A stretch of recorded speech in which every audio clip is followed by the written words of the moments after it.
اللہ نے کہا کہ اللہ اس بات سے حیا محسوس نہیں کرتا کہ مچھر کی مثال بیان کرے یا اس سے بھی کسی حقیر چیز کی. کیوں؟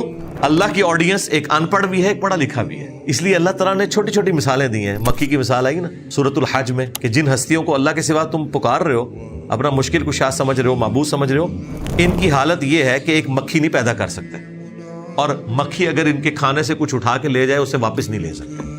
کتنے کمزور ہیں جن کو تم نے اپنا معبود مانا ہوا ہے. پھر سورۃ العنکبوت میں اللہ تعالیٰ نے کفار کے ایمان کو مکڑی کے جالے سے تشبیہ دی. ایک جھاڑو پھرتا ہے وہ جالے پڑے ہوئے، یہ تمہارے ایمان کی ٹوٹل اوقات ہے.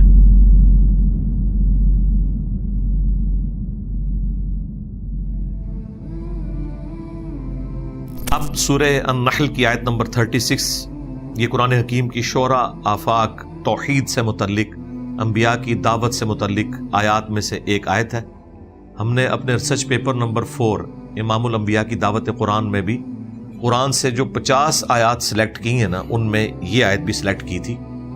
وہ 50 آیات وہ ہیں کہ آپ کو پورے قرآن کا مقدمہ سمجھ آ جائے گا. تو اس کی اہمیت کا آپ اندازہ لگائیں کہ 6500 آیات کو بار بار پڑھ کے ان کی تفسیر پڑھنے کے بعد جو میں نے 50 آیات سلیکٹ کی، ان میں وہ آیت آتی ہے کہ جو سینکڑوں آیات کے اوپر بھاری ہے اپنے مضمون کے اعتبار سے. وَلَقَدْ بَعَثْنَا فِي كُلِّ أُمَّةٍ رَسُولًا، اور بے شک ہم نے ہر امت میں کوئی نہ کوئی رسول بھیجا ایک ہی بنیادی دعوت کے ساتھ، أَنِ اعْبُدُوا اللَّهَ، کہ عبادت کرو اللہ کی، بندگی اللہ کی. اللہ کو ماننا نہیں، اللہ کی ماننا، یعنی ایک سٹیپ آگے. کو ماننا تو ہے، کی ماننا. وَاجْتَنِبُوا الطَّاغُوتَ، اور دوسری پیرل میں دعوت تھی کہ اللہ کے مقابلے پہ جتنی ہستیاں ہیں مقابلے پر، ان کی نفی کرنی ہے. شیطان کے راستوں کی پیروی نہیں کرنی، طاغوت کی نفی کرنی. طاغوت، طغا، طغیانی کا لفظ اردو میں بھی استعمال. سمندر میں طغیانی کب آتی ہے؟ جب وہ اپنی باؤنڈری سے باہر نکل جاتا ہے. تو طاغوت ہر وہ چیز ہے جو توحید کے مقابلے پر کھڑی ہوئی ہے. اور یہ اتنا سینسٹیو ٹاپک ہے، ایون اگر اللہ کے ماننے والے لوگ اللہ کی پسندیدہ ہستیوں کو اللہ کے مقابلے پر کھڑا کر دیں تو ان معنوں میں وہ بھی طاغوت ان کے لیے بن جائے گا، اگرچہ اللہ کے حضور وہ حزب اللہ ہوں گے. مسند احمد میں حدیث ہے، اللہم لا تجعل قبری وثنا یعبد، اے اللہ میری قبر کو وہ بت نہ بننے دینا کہ لوگ اس کی پوجا کریں. نبی کی قبر کیسے بت ہوگی؟ نبی تو اللہ کا نمائندہ ہے دنیا میں. نہیں، جب پوجا ہوگی اگرچہ نبی کی ہو رہی ہوگی وہ بت بن جائے گا. عیسیٰ ابن مریم وجیہا فی الدنیا والآخرہ ومن المقربین ہے، لیکن اللہ تعالیٰ کیا کہہ رہا ہے کہ تم نے اللہ کے سوا عیسیٰ اور ان کی ماں کو معبود مان لیا جو نہ تمہارے نقصان کے مالک ہیں نہ نفع کے، یہ تو روٹی کھانے کے محتاج تھے سورۃ المائدہ میں. اور پھر فرمایا من دون اللہ ہے یہ، حالانکہ من دون اللہ نہیں تھے. اللہ کے پیغمبر من دون اللہ کیسے ہو سکتے ہیں؟ ایک صورت میں جب لوگ انہیں اللہ کے مقابلے پہ کھڑا کرتے ہیں، اس کانٹیکسٹ میں پھر وہ من دون اللہ ہے. پھر صرف بت نہیں، پیغمبر ہوں، فرشتے ہوں، جنات ہوں، سب من دون اللہ بن جائیں گے. اس میں ان ہستیوں کا قصور نہیں ہے، بنانے والوں کا قصور ہے. لیکن اللہ تعالیٰ تو اپنی توحید میں کوئی چیز برداشت نہیں کرتا.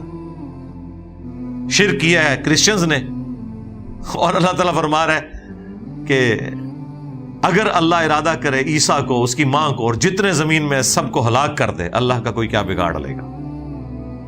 ہونا چاہیے تھا کہ سارے کرسچنز کو ختم کر دے، نہیں، انہوں نے کہا جس کو تم نے خدا بنایا ہوا نا اسے بھی میں ہلاک کر دوں، میرا کوئی کچھ بگاڑ نہیں سکتا. اب پیچھے کیا رہ گیا؟ توحید اسٹیبلش کرنے کے لیے وہ ہمارے استاد مولانا ساق صاحب بڑی اچھی بات کرتے تھے، اور یہ جملہ بھی میرا بعض لوگوں نے آؤٹ آف کانٹیکسٹ کاٹا کہ جب توحید بیان ہوگی تو گستاخی آٹومیٹکلی ہو جائے گی. کہتے ہیں دیکھیں انجینئر صاحب کہتے ہیں کہ گستاخی، انبیاء کی گستاخی کرنے کا نام ہی توحید ہے. جسے تم گستاخی سمجھ رہے ہو وہ آٹومیٹکلی ہوگی جتنی بار توحید بیان ہوگی. مولانا ساق صاحب نے تو پنجابی میں بڑے پیارے جملے بولے، انہوں نے کہا پھر جدو توحید بیان کریں گے پھر تے کم آگے کہ نبی دے پلے کوئی شے نہیں، سب اللہ نے اختیار ہے تے آپ ہی گستاخی تے ہو جانی ہے، کیا کریے؟ سٹارٹ ہی اس سے ہوگا. پھر تو کم آئیں گے کہ عیسیٰ ابن مریم روٹی کے محتاج تھے. آٹومیٹکلی اب عیسیٰ ابن مریم کی گستاخی ہوگی جی. اب ان کی جو اینالوجی ہے اس میں تو یہ کہتے ہیں کہ اچھا حضرت عیسیٰ روٹی کے محتاج ہے, پھر روٹی تو افضل ہو گئی. واقعی بالکل لاجیکلی میتھمیٹکلی تو افضل ہو گئی. یہ اس طرح مرتبے بناتے ہیں نا. روٹی افضل نہیں ہوئی ہے, اللہ تعالیٰ نے اسباب کے ساتھ دنیا کو جوڑا ہوا ہے. اس طرح افضلیت ہونا شروع ہو جائے تو پرندہ اڑ سکتا ہے, مسلمان نہیں اڑ سکتا. تو پرندہ افضل ہو گیا انسان سے؟ نہیں. تو اس سے وائس ورسا رزلٹ بھی نکلتا ہے. جو لوگ کہتے ہیں کہ اگر گورا یہاں بیٹھ کے سیٹلائٹ کے ذریعے افریقہ اور آسٹریلیا میں دیکھ سکتا ہے تو اللہ کا ولی کیوں نہیں دیکھ سکتا؟ وہ یہ رزلٹ نکالتے ہیں کہ مادہ ترقی کر سکتا ہے تو روحانیت کیوں نہیں کر سکتی؟ تو کرو جناب, اسیرو کیا ہے. ہاں, پیغمبر کو اللہ دکھا سکتا ہے. ادر دین پیغمبر کے بارے میں جب تک کوئی چیز سامنے نہیں آتی ہم نہیں مانیں گے. ہم نے تو دیکھا کہ آپ کے اولیاء بغیر اینک کے سامنے کاغذ دیکھ کے نہیں پڑھ سکتے. اور وہ اینک بھی اجمیر شی والوں نے نہیں بنائی, نہ بغداد شی والوں نے, گورا شریف نے بنائی ہے. تو اسباب کی بنیاد کے اوپر یہ کلیم کرنا کہ اسباب میں اگر یہ طاقت ہے تو انسان اس سے زیادہ طاقت رکھتا ہے, نہیں بھائی. کتے کی سونگنے کی جو حص ہے وہ انسان سے ہزاروں گنا زیادہ ہے. عقاب 2 کلومیٹر اوپر سے انچ بائی انچ سکوئر کو وہ ٹارگٹ کر سکتا ہے. اندازہ کرو 2 کلومیٹر, سرکار 2 میٹر نہیں میں کہہ رہا. کتنی حیران کن بات ہے. ہاتھی زمین پہ پاؤں مار کے 40 کلومیٹر تک دوسرے ہاتھی کو اپنا میسج پہنچا سکتا ہے. 40 کلومیٹر. ہم تو نہیں کر سکتے. پھر ہاتھی بھی افضل ہو گیا؟ نہیں, ہاتھی کو اللہ نے کوالٹی دی ہے, انسان کو نہیں دی ہے. تو ایک بندے میں کوالٹی کا ہونا دوسری مخلوق میں نہ ہونا, اس سے افضلیت غیر افضلیت ثابت نہیں ہوتی ہے, اس کی ڈومین ثابت ہوتی ہے. تو اللہ کے مقابلے پہ جتنی بھی ہستیاں ہیں وہ طاغوت ہیں, خواہ پیغمبر ہوں فرشتے ہوں, کیونکہ لوگوں نے انہیں کھڑا کیا. ہمارے نزدیک وہ حزب اللہ ہے, لیکن جب اللہ کے مقابلے پہ آئیں گے پھر توحید اسٹیبلش ہوگی. بالکل سیدھی سی بات ہے. اسی طریقے سے جب امت میں سے کسی شخص کو پیغمبر کے مقابلے پر لا کر کھڑا کیا جائے گا, پھر ہم کہیں گے کہ بھائی ہم نے اس امام کا کلمہ نہیں پڑھا, ہم نے کلمہ اس کا پڑھا جس کی قبر مدینے میں صلی اللہ علیہ وآلہ وسلم. اور اس میں ہم کسی امام کی توہین نہیں کر رہے ہوتے, امام کے ماننے والوں کی توہین کر رہے ہوتے ہیں کہ ظالموں تم نے اماموں کو پیغمبر کے مقابلے پہ کھڑا کر دیا. تو یہ ہماری مجبوری ہے. تو توحید بیان کریں گے تو گستاخی آٹومیٹکلی ہو جائے گی ان کے زوم میں. اور جب آپ سنت کو بیان کریں گے, نبی علیہ السلام کی اتباع کے اوپر زور دیں گے, تو اماموں کی اور بزرگوں کی گستاخی آٹومیٹکلی ہو جائے گی. باب تشیعی کوئی نہیں, آٹومیٹکلی ہو جائے گا. اس کے بغیر چارہ ہی کوئی نہیں, کیونکہ مقابلے پہ وہ کھڑے ہوئے ہیں نا, مقابلے پہ آ رہے ہیں تو کٹتے چلے جائیں گے. یہ تو کلیئر کٹ بات ہے, اور اس میں کوئی دوسری رائے نہیں ہے. دیکھ لیں صحیح بخاری میں حضرت ابو بکر کا جو خطبہ ہے حضور کی میت کے اوپر, کم از کم 4 جگہ پہ حدیث تفصیل سے آئی ہے. اب میت کے اوپر بجائے صحابہ کرام کو کوئی تسلی دینے کے, کوئی درود شریف کی محفل کروانے کے, کوئی حضور کے فضائل میں آیات پڑھنے کے, وما ارسلناک الا رحمۃ للعالمین, یا جی ان اللہ وملائکتہ یصلون علی النبی اللہم صلی علی محمد وعلی آل محمد, نہ ساری آیتیں بولی ہوئی ہیں. پہلا جملہ بولا ہے من کان یعبد محمدا فإن محمدا قد مات, جو بھی تم میں محمد کی عبادت کرتا تھا کان کھول کر سن لے, محمد مر گئے. نہ کوئی آیت نہ کوئی حدیث, فتویٰ. فإنه من كان يعبد محمدا فإن محمدا قد مات. اور وہ بھی جعلی, کیونکہ حضور کی عبادت تو کوئی صحابی کرتا ہی نہیں تھا. تھریٹیکل جو ہو ہی نہیں رہا. بیسیکلی بعد والوں کو ڈرایا جا رہا ہے کہ ان کو دوسرا جیزس کرائسٹ نہ بنا لینا. انسانیت میں سب سے بڑا شرک ایک پیغمبر کے نام پہ ہوا ہے. رسول اللہ نے بھی دوسرا جیزس کرائسٹ بن جانا تھا اگر حضرت ابوبکر اس وقت بلی نہ مار دیتے. انہوں نے کہا ان کا میں دماغ صاف کر دوں.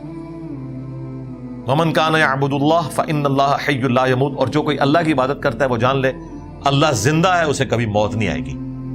یہ ایک انہوں نے خود ساختہ جملہ بولا, بالکل صحیح بولا, یہ ہمارا بھی یہ عقید ہے. اس کے بعد انہوں نے کہا میں دلیل میں آیت پیش کرتا ہوں. آیت میں یہ الفاظ کوئی نہیں تھے. آیت میں یہ تھا وما محمد الا رسول قد خلت من قبلہ الرسل افإن مات او قتل، محمد تو نہیں مگر ایک رسول، ان سے پہلے بھی اور رسول ہو گزرے، اگر یہ مر جائیں یا جنگ میں قتل کر دیے جائیں کیا تم اپنا دین چھوڑ دو گے؟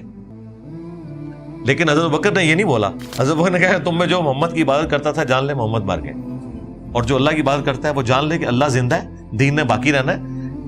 ہزاروں انبیاء آ کے چلے گئے، کیا اللہ کی توحید ختم ہو جائے گی؟ اللہ تو کسی پیغمبر کا محتاج ہی نہیں۔ پھر دوسری آیت پڑھی انک میت و انہم میتون، اے نبی تمہیں بھی مرنا ہے، تمہارے مخالفین کو بھی مرنا ہے۔ پھر تیسری آیت پڑھی، بخاری میں تو 2 آیتوں کا ذکر ہے، المستدرک للحاکم میں تیسری آیت پڑھی سورۃ الانبیاء سے کہ اے نبی ہم نے تم سے پہلے بھی جتنے انبیاء بھیجے تھے ہم نے انہیں انسان بنایا تھا، اور ان کے جسم ایسے نہیں بنائے تھے کہ وہ ہمیشہ دنیا میں رہے، وہ سب کے سب دنیا سے چلے گئے۔ اور بخاری کے الفاظ ہیں، صحابہ کہتے ہیں ہمیں یوں لگا کہ یہ آیت آج ہی نازل ہوئی ہے، حالانکہ احد کے موقع پہ نازل ہوئی بھی تھی 8 سال پہلے، لیکن حضرت بکر نے کیسا چھکا مارا کہ بالکل پوائنٹ پہ آگے وہ آیت بیان کی۔ اور صحابہ کہتے ہیں کتنے دن تک، یہ بخاری کے الفاظ ہیں سرکار، یہ کہانی شریف نہیں بخاری شریف، کتنے دن تک ہم اپنا غم غلط کرنے کے لیے کہ ہمیں یقین آ جائے کہ نبی علیہ السلام دنیا سے چلے گئے ہیں، ان کے لیے تو بہت مشکل چیز تھی، ہم جب بھی ایک دوسرے کو ملتے تھے نا تو سلام کے بعد یہی پڑھتے تھے وما محمد الا رسول قد خلت من قبلہ الرسل۔ دیکھیں صحابہ کرام ایک دوسرے کو تسلی بھی آیات پڑھ کے دے رہے ہیں۔ آیت نازل ہوئی احد کے موقع پہ، جب حضور کی شہادت کی افواہ پھیل گئی اور صحابہ نے تلواریں پھینک دی، اللہ نے کہا نبی چلے گئے تو کیا توحید ختم ہو جائے گی؟ امپلیمنٹ کدھر ہوئی؟ حضور کی وفات کے اوپر، بڑے ٹائم کے اوپر لا کے نا، جسے کہتے ہیں نا یکا پھینکنا، یہ حضرت بکر نے کیا۔ اور دیکھ لیں ادھر امت کا ایک ٹاپ کا بندہ وہ ڈسیو ہو گیا ہوا ہے، حضرت عمر، بخاری کے الفاظ ہیں جو کہے گا حضور فوت ہو گئے میں اسے قتل کر دوں گا۔ حضرت بکر کہہ رہے ہیں بیٹھ جا، وہ بیٹھ ہی نہیں رہے، آپ نے کہا چھوڑ دو عمر کو اس کے حال پہ، تم میری طرف آؤ۔ جب خطبہ دیا ہے تو بخاری کے الفاظ ہیں، حضرت عمر کہتے ہیں جیسے ہی ابو بکر نے یہ جملہ بولا اور آیت پڑھی وما محمد الا رسول قد خلت من قبلہ الرسل، تو میرے پاؤں میرے جسم کا وزن نہیں اٹھا سکے، گھٹنوں کے بل گرے، پھر انہیں یقین آ گیا کہ دیٹس آل، بس نبی علیہ السلام دنیا سے جا چکے ہیں۔ تو اللہ تعالیٰ نے ہر امت میں کوئی نہ کوئی رسول اٹھایا، وَلَقَدْ بَعَثْنَا فِي كُلِّ أُمَّةٍ رَسُولًا، ہر امت میں ان اعبدوا اللہ، کہ عبادت کرنی ہے اللہ کی، وَاجْتَنِبُوا الطَّاغُوتَ، اور خدا کے مقابلے پہ ہر چیز کی نفی کرنی ہے، مقابلے پر۔ یہ جو ہے نا ان اعبدوا اللہ، عبادت کرنی ہے اللہ کی۔ عبادت کہتے ہیں ٹوٹل اوبیڈینس کو۔ عبادت سے مراد صرف نماز روزہ حج زکات کرنا نہیں ہے، حقوق اللہ بھی شامل، حقوق العباد بھی شامل، ٹوٹل اوبیڈینس، بندگی کا رشتہ، یعنی جیسے غلام اور مالک کا ہوتا ہے نا، وہ کیا رشتہ ہوتا ہے کہ جو آقا کہے گا میں نے وہ کرنا ہے، یہ ہے بندگی اللہ کی کرنی ہے، ٹوٹل اوبیڈینس۔ یہ نہیں ہے کہ رمضان کا خدا اور ہے اور غیر رمضان کا خدا اور، نمازوں کا خدا اور ہے، زکات کا خدا اور۔ کئی لوگ ہیں پکے نمازی ہیں، کروڑ پتی ہیں، زکات کا پوچھے کہتے نہیں ہم نے کبھی حساب نہیں کیا، بس بے حسابہ دے دے، کیونکہ حساب کیتا تو پھر تے بہت زیادہ دینا پینا ہے۔ رمضان میں ایک افطاری کروا دی، ظاہر ہے میرے بھائی 1 ارب پہ 2.5 کروڑ کی زکات نکلتی ہے۔ ہاں جی 1 کروڑ پہ 2.5 لاکھ تو سمجھ آتا ہے، جیسے بلین میں فگر جاتا ہے نا، 1 ارب پہ 2.5 کروڑ زکات، ایک بار دماغ چکرا جاتا ہے۔ اور یہ جب 1 ارب 10 ارب ہو جائے اور وہاں سے 2.5 کو آپ ذرا 10 سے ملٹیپلائی کریں 25 کروڑ ہو جائے، پھر جناب ادھر ہاتھ پڑتا ہے۔ یہ وجہ پھر وہ کہتے ہیں ہم نے حساب کیا ہی نہیں ہے۔ کاروبار جی پورے حساب سے کرتے ہیں، اللہ کی باری یہی تو حساب کی کیا نہیں بھائی، اللہ نے ہر چیز حساب کے ساتھ رکھی۔ یہ بھی جو پبلک مشہور ہے نا کہ جی اللہ کا ذکر بغیر حساب کے کرنا چاہیے، حضور نے کوئی ذکر بھی بغیر حساب کے نہیں بتایا، اور نمازیں بھی بتائی ہیں 5 ہیں، ان کی بھی رکعتیں بتائی ہیں بلا حساب، نہیں کہ فجر جتنا بھی ہو چلو 2 نہیں تو 2 نہیں تو 4 نہیں تو 4 نہیں تو 8، نہیں 2 سے کم پڑھیں گے پھر بھی نہیں ہوگی، 2 سے زیادہ پڑھیں گے پھر بھی نہیں ہوگی۔ تسبیحات تک بتائی ہیں تو بتایا یہ 33 بار پڑھنی ہے، اور یہ 34 دفعہ پڑھنا ہے، یا تینوں کو 33 دفعہ پڑھنا ہے، اور 100 کا عدد پورا کرنے کے لیے لا الہ الا اللہ وحدہ لا شریک لہ پڑھنا ہے۔ کوئی چیز بغیر حساب کتاب کے نہیں, ہر چیز میتھمیٹیکل ہے. وراثت کے سارے قوانین بتائے, پورا بتایا ہے. 1/8 بیوی کو ملے گا, 1/4 خامد کو ملے گا, اس میں بھی یہ تفریق ہوگی. ماں باپ کو 1/6 ملے گا. زکوٰۃ کی باری ہے تو کہتے ہیں جی بغیر حساب کے ہم دے رہے ہیں, کیونکہ دینی نہیں پوری, تو اپنے آپ کو نا ایک دھوکے میں رکھا ہوا ہے. ٹھیک ہے جی, ایک افطاری کروا دی, رمضان میں تھوڑا سا راشن تقسیم کر دیا, اور بھائی جو تمہاری اس میں اکوٹی لگی ہوئی ہے ساری کی ساری, وہ ساری کی ساری جو کاروبار میں لگی ہوئی ہے, جو پروڈکٹ کے طور پہ اس کی زکوٰۃ نکالنی ہے. ہاں جو اس کو سپورٹیو ہے, جس طرح فرنیچر ہے, مشینری ہے یا گاڑیاں ہیں, اس کے اوپر زکوٰۃ نہیں ہوگی. لیکن جو پروڈکٹ آپ بنا رہے ہیں اس سارے کے اوپر آپ نے زکوٰۃ دینی ہے, جو رننگ میں ہے مال, پروڈکٹ کی فارم میں یا پیسے کی فارم میں. تو یہ ٹوٹل اوبیڈینس ہے. تو عبادت ہوا پھر اللہ کو ماننا, اس کے بعد اللہ کی ماننا. اس طریقے سے اتباع رسول ہے, رسول اللہ کو ماننا, رسول اللہ کی ماننا, دونوں چیزیں. اور محبت کے ساتھ, اتباع میں محبت کا جذبہ بھی شامل ہے. اطاعت جو ہے وہ حکم کی کیٹیگری میں, اتباع اس سے بھی اگلی چیز ہے. اطاعت پلس ہے وہ محبت کے ساتھ ماننا. جو سورہ النساء میں ہے کہ اے نبی یہ اس وقت تک مومن ہی نہیں ہو سکتے جب تک کہ اپنے ہر معاملے میں آپ کو حاکم نہ مان لیں, اور جو آپ ان کے لیے فیصلہ کر دیں اپنے دل میں بھی حرج کوئی محسوس نہ کریں, پھر یہ پکے مومن ہوں گے. یہی تو امتحان ہے. اس میں آخری چیز جو توحید کے حوالے سے امپورٹنٹ ہے کہ اگر یہ عقیدہ توحید تمام انبیاء کی بنیادی دعوت ہے اس آیت کے تحت, تو اس کی بیسک ڈیفینیشن کیا ہے؟ بیسک ڈیفینیشن اس کی قرآن نے ہمیں جو بتائی ہے وہ ہے ایاک نعبد و ایاک نستعین. باقی ساری اسی کی کرولریز ہیں. اے اللہ عبادت بھی تیری کریں گے, دعا بھی تجھی سے مانگیں گے. بس نماز عبادت, زکوٰۃ عبادت, حلال اور حرام کی تمیز کرنا عبادت, نظر, نیاز, صدقہ, سب عبادات کی شکلیں. قربانی یہ اللہ کے ساتھ خاص ہے, کسی اور کے لیے نہیں ہو سکتی. اگرچہ دعا بھی عبادت ہے, لیکن اللہ نے اسے الگ سے ذکر کیا کیونکہ اللہ کو پتا تھا سب سے زیادہ شرک دعا میں ہونا ہے. آج کوئی مسلمان غیر اللہ کے نام کی قربانی نہیں کرتا. عید کے موقع پہ وہ کہتے ہیں کہ اللہ کے نام کی قربانی ہے. اصالے ثواب کر دیں وہ ایک الگ ٹاپک ہے, کرتے اللہ کے نام کی, لیکن دعا میں غیر اللہ کو شریک کیا ہوا ہے. جب آپ یا شیخ عبد القادر جیلانی المدد کہتے ہیں تو یہ آپ اللہ کو دعا کے لیے پکارنے کی بجائے اللہ کے بندے کو پکار رہے ہیں. اس میں شرک کر دیا آپ نے. اب جو کر رہے ہیں انہیں نہیں پتا, انجانے میں دعا میں شریک کیے ہوئے, کیونکہ دعا اللہ تعالیٰ کے ساتھ خاص ہے. ایاک نعبد و ایاک نستعین, مدد تجھ سے مانگیں گے, دعا تجھ سے کریں گے. جو ظاہری اسباب ہے وہ آپ کسی سے بھی کر سکتے ہیں, کافر سے بھی. وَتَعَاوَنُوا عَلَى الْبِرِّ وَالتَّقْوَى وَلَا تَعَاوَنُوا عَلَى الْإِثْمِ وَالْعُدْوَانِ. نیکی اور پرہیزگاری کے کاموں میں ایک دوسرے کی مدد کرو, برائی میں الگ رہو. لیکن جو یہ والی مدد ہے یہ اگر کسی اور سے مانگی تو سیدھے آپ مشرک ہوں گے. اَمَّن يُجِيبُ الْمُضْطَرَّ إِذَا دَعَا, بھلا بتاؤ تو کون ہے جو مصیبت اور پریشانی میں گھرے ہوئے شخص کی فریاد کو سنتا ہے. وَيَكْشِفُ السُّوءَ, اور اس سے اس کی تکلیف کو دور کر دیتا ہے. وَيَجْعَلُكُمْ خُلَفَاءَ الْأَرْضِ, اور زمین پر تمہیں اگلوں کا خلیفہ کرتا ہے, تمہارے ماں باپ کے بعد تمہیں, تمہارے مرنے کے بعد تمہاری اولاد کو. اِلَٰهٌ مَّعَ اللَّهِ, کیا اللہ کے ساتھ کوئی اور الہ بھی ہے جس کی یہ کوالٹیز ہو. قَلِيلًا مَّا تَذَكَّرُونَ, بہت کم تم نصیحت حاصل کرتے ہو.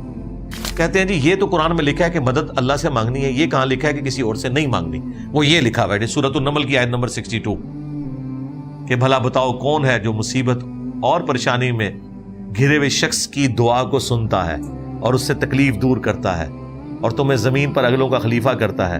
کیا اللہ کے ساتھ کوئی اور معبود بھی ہے؟ اِلَٰهٌ مَّعَ اللَّهِ, یعنی یا شیخ عبد القادر جیلانی کا مطلب ہے کہ عبد القادر جیلانی کو آپ نے معبود مان لیا, چاہے آپ لاکھ کہتے رہے وہ اللہ کے بندے ہیں. اللہ نے جو ڈیفینیشن بتائی ہے اس میں معبود مان لیا, ڈیفینیشن آپ کی نہیں چلے گی. ہاں, بارش کون برساتا ہے؟ اللہ. ڈیوٹی کس کی ہے؟ فرشتوں کی. بارش اگر آپ فرشتوں سے مانگیں گے کہ اللہ نے ڈیوٹی لگائی ہوئی ہے, فارغ. وہ پیغمبر نے بھی صلاۃ الاستسقاء پڑھی ہے, پیغمبر نے بھی اللہ سے مانگا ہے, بارش کی نماز سکھائی ہے. ورنہ اللہ تعالیٰ کے جو فرشتے ہیں وہ تو نبی الاسلام کے پاس آتے تھے, آپ ان سے ڈائریکٹ بات کر لیتے کہ جی میکائیل ذرا 2 بدل بھیج دے ادھر. امت نے تو 4 ہاتھ آگے جانا تھا. اور یہ وہ مثال ہے جو ہم نے کٹر قسم کے جو شرک کرنے والے کلمہ کو مشرک ہیں ان کے سامنے بھی رکھی ہے نا, کانپ اٹھے. یا علی مدد, یا شیخ عبد القادر جیلانی مدد, اس کے اوپر ان کا دل سیٹسفائی نہیں ہو رہا, ان کے سامنے آیتیں پیش کر رہے ہیں, نہیں سمجھ آ رہی. پھر میں جٹ کی مثال رکھتا ہوں کہ بتاؤ بارش کون برساتا ہے؟ اللہ. ڈیوٹی کس کی؟ فرشتوں کی. تو فرشتوں سے بارش مانگے یا اللہ سے؟ نہیں کہتے بارش اللہ سے. کیوں؟ ڈیوٹی لگی ہوئی ہے نا. نہیں, دعا اللہ سے کرنی ہے.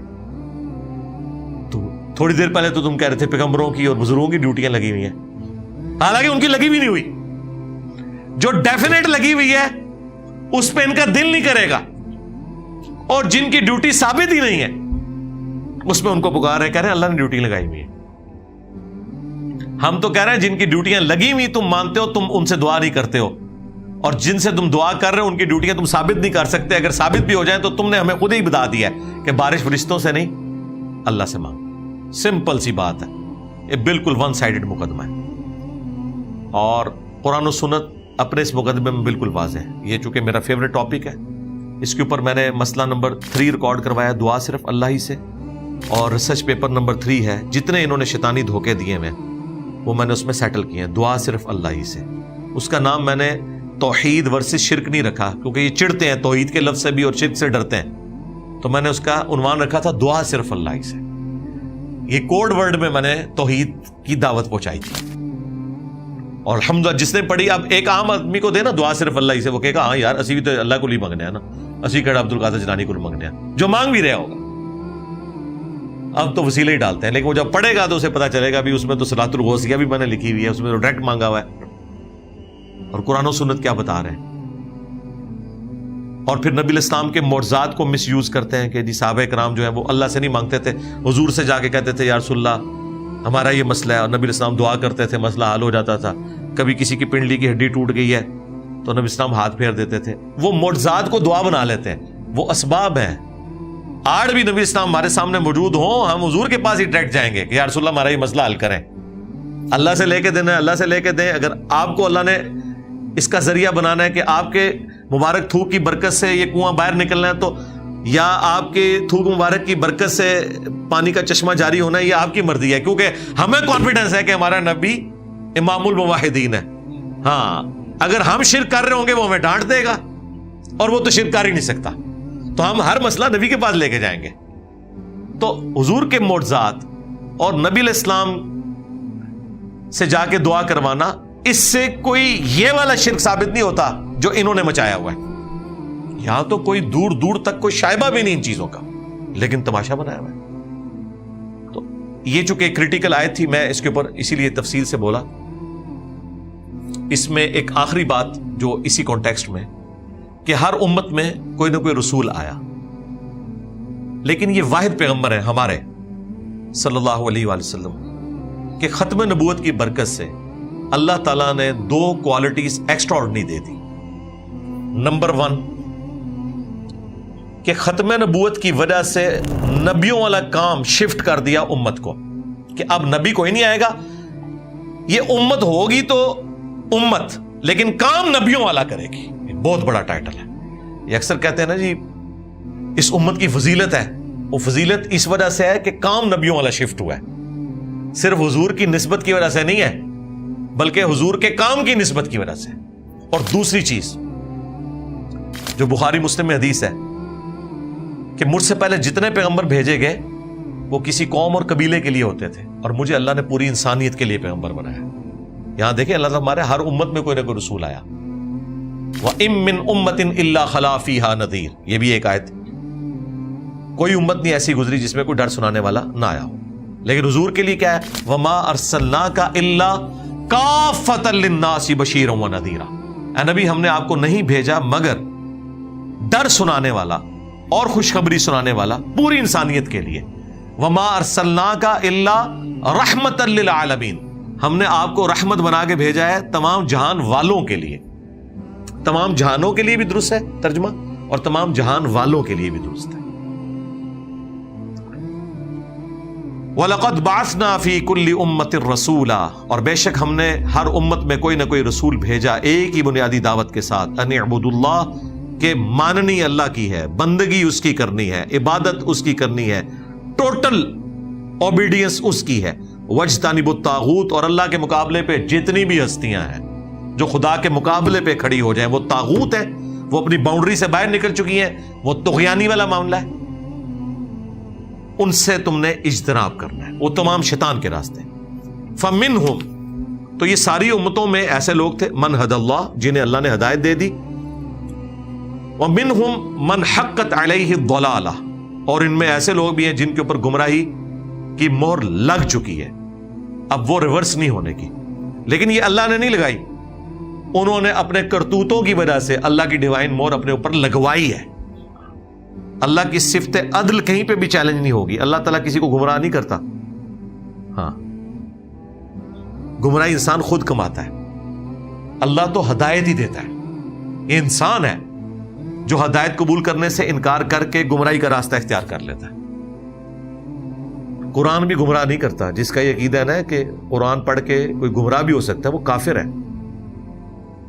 اور یہ قرآن کی ایک آیت کو انہوں نے مس کوٹ کیا، یضل بہ کثیر ویہدی بہ کثیرا، اللہ تعالیٰ اس کے ذریعے لوگوں کو ہدایت بھی دیتا ہے اور گمراہ بھی کر دیتا ہے۔ آدھی آیت پڑھی، وہ تو اللہ تعالیٰ نے کہا ہے کہ جو اہل ایمان ہے جب ان پہ قرآن نازل ہوتا ہے وہ کہتے ہیں یہ حق ہے، اور جو قرآن کی بات نہیں ماننا چاہتے وہ کہتے ہیں یہ اللہ تعالیٰ نے کیا مکھی اور مچھر کی مثالیں قرآن میں بیان کر دی ہیں، اتنی بڑی ہستی، تو اللہ نے کہا یہ اس لیے بیان کیے تاکہ تم اس کا انکار کر کے گمراہ ہو جاؤ اور جو اہل ایمان ہے وہ ہدایت پا جائے، یعنی جنہوں نے بات نہیں ماننی تو انہوں نے کیڑے نکالنے ہیں۔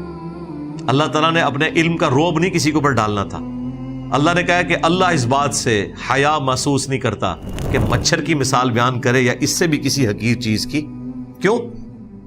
اللہ کی آڈینس ایک ان پڑھ بھی ہے ایک پڑھا لکھا بھی ہے، اس لیے اللہ تعالیٰ نے چھوٹی چھوٹی مثالیں دی ہیں۔ مکھی کی مثال آئی نا سورۃ الحج میں کہ جن ہستیوں کو اللہ کے سوا تم پکار رہے ہو، اپنا مشکل کشا سمجھ رہے ہو، معبود سمجھ رہے ہو، ان کی حالت یہ ہے کہ ایک مکھی نہیں پیدا کر سکتے، اور مکھی اگر ان کے کھانے سے کچھ اٹھا کے لے جائے اسے واپس نہیں لے سکتے، کتنے کمزور ہیں جن کو تم نے اپنا معبود مانا ہوا ہے۔ پھر سورۃ العنکبوت میں اللہ تعالیٰ نے کفار کے ایمان کو مکڑی کے جالے سے تشبیہ دی، ایک جھاڑو پھرتا ہے وہ جالے پڑے ہوئے، یہ تمہارے ایمان کی ٹوٹل اوقات ہے۔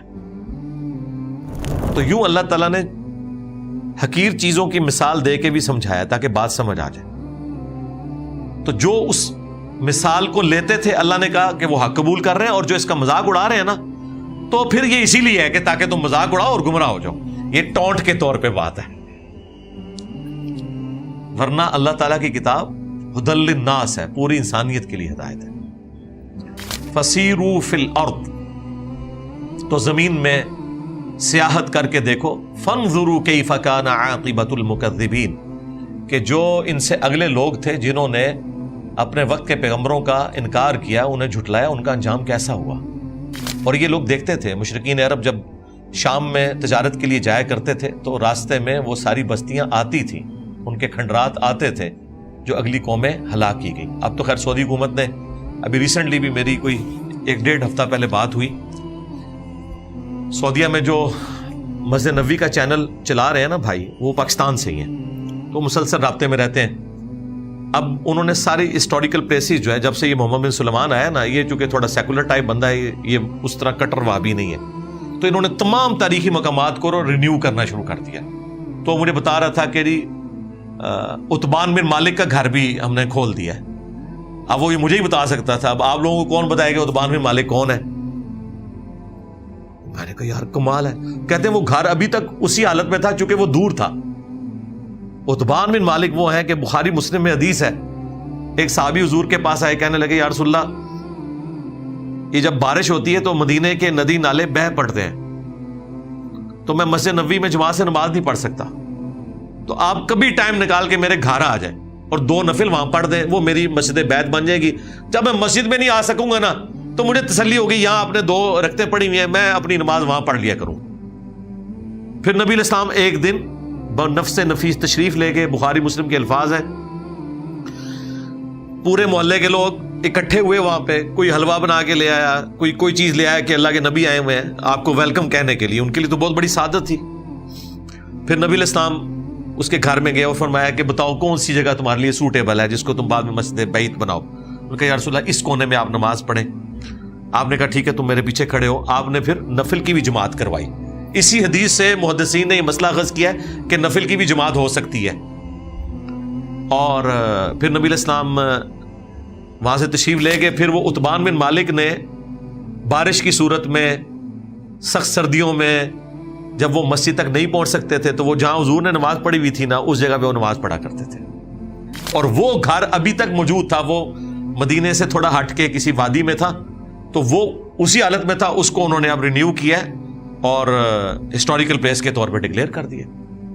حضرت علی کا گھر بحال کر دیا انہوں نے، سیدہ فاطمہ کا گھر، حضرت عثمان کا، حضرت بکر صدیق کا، اور اس طرح حضرت عثمان کا جو کنواں تھا، وہ سقیفہ بنی ساعدہ والا معاملہ تھا، وہ بنی ساعدہ کا وہ جو باغ تھا جہاں پہ وہ پہلی بیعت ہوئی تھی، وہ سارا انہوں نے رینیو کر دیا۔ تو وہ ساری ہسٹوریکل پلیسز کو اب رینیو کرتے جا رہے ہیں۔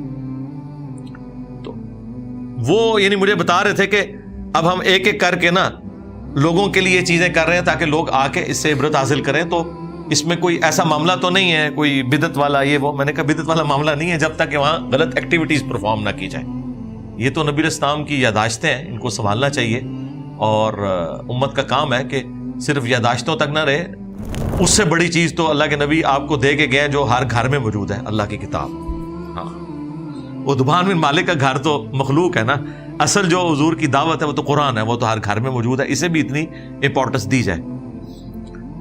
تو کفار مکہ جب ان جگہوں سے گزرتے تھے تو ان بستیوں کو دیکھتے تھے، اللہ نے کہا کہ دیکھو یہ تم سے پہلے یہ لوگ تھے، برباد کر دیے گئے، تو اس وقت سے ڈر جاؤ کہ اس نبی کا انکار کرنے پر تم پر بھی عذاب آئے۔ اور پھر آیا غزوہ بدر کی شکل میں، احد کی شکل میں، اور پھر خندق پہ مسلمانوں کو پاور تسلیم کر لیا مشرکین عرب نے۔ پھر اللہ نے ہدایت دے دی۔ فتح مکہ کے اوپر جب دھمکی لگائی گئی سورہ توبہ میں کہ بس 23 سال ہو چکے ہیں، اب دیٹس آل، اب یا تو اسلام قبول کرو گے یا عرب کی سرزمین تمہیں چھوڑنی پڑے گی، یہ حرم مکہ اب قیامت تک کے لیے، یا پھر قتل کیے جاؤ گے۔ اللہ کا شکر ہے سب نے اسلام قبول کر لیا۔ اللہ نے اس چیز کی پرواہ نہیں کی کہ 13 سالہ مکی قرآن، 2/3 قرآن کافروں کو دھمکی لگا رہا تھا کہ تم پہ عذاب آئے گا جس طرح اگلی قوموں پہ آیا، لیکن اینڈ پہ اناؤنسمنٹ ہوئی کہ سب معاف، لا تثریب علیکم اليوم، معافی ہوگی۔